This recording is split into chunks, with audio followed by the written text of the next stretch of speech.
Welcome to Krishna cooking. મારી ચેનલને like કરો, શેર કરો અને સબસ્ક્રાઈબ કરો। આજે આપણે કન્ડેન્સ મિલ્ક બનાવવા માટે આપણે દૂધ 1 લીટર દૂધ લીધું છે અને 500 ગ્રામ ખાંડ લીધી છે।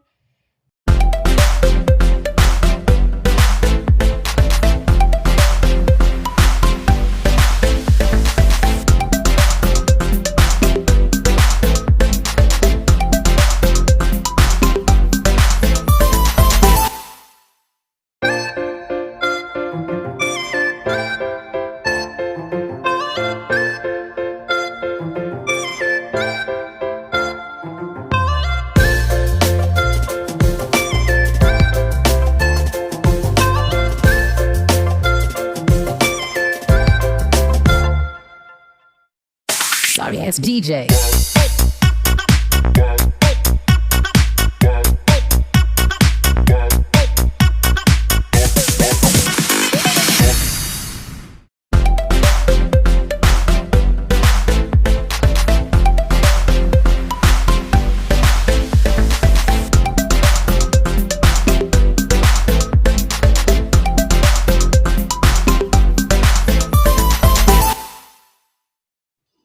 એક લીટરમાંથી આટલું બચ્યું છે। હજી આપણે આમાંથી ખાંડ તો ઓગળી ગઈ છે, પણ સતત મિક્સ કરતું રહેવાનું છે દૂધ હારે, ને આનું એકદમ ઘાટું ન થાય ત્યાં સુધી મિક્સ કરતા રહીશું। આપણે પાછળ આ રીતે આંગળીથી આપણે લીટી કરી તો ઓગળી જાય ત્યાં સુધી આપણે ઘાટું થવા દેવાનું છે। થોડું થોડું ઘાટું થયું છે, હજી નથી થયું। જો આ રીતે આંગળી ફેરવી તો એટલે આ રીતના આપણે સતત મિક્સ કરતું રહેવાનું છે।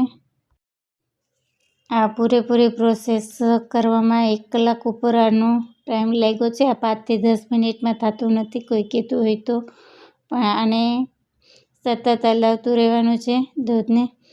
તરી ચોટે નહીં અને ફૂલ રાખી તો ઉભરો આવે છે, એટલે આ સતત હલાવતું રહેવાનું છે અને મિક્સ કરતું રહેવાનું છે। ને 5 મિનિટમાં 10 મિનિટમાં થતું નથી। ખાંડને દૂધને ઓગાળીને સાવ ઘટ ન થઈ જાય ત્યાં સુધી ઓગાળવાનું રહે છે, એટલે આ રીતની પ્રોસેસ હોય છે આની। આપનું આ તૈયાર થઈ જશે 5 મિનિટની અંદર।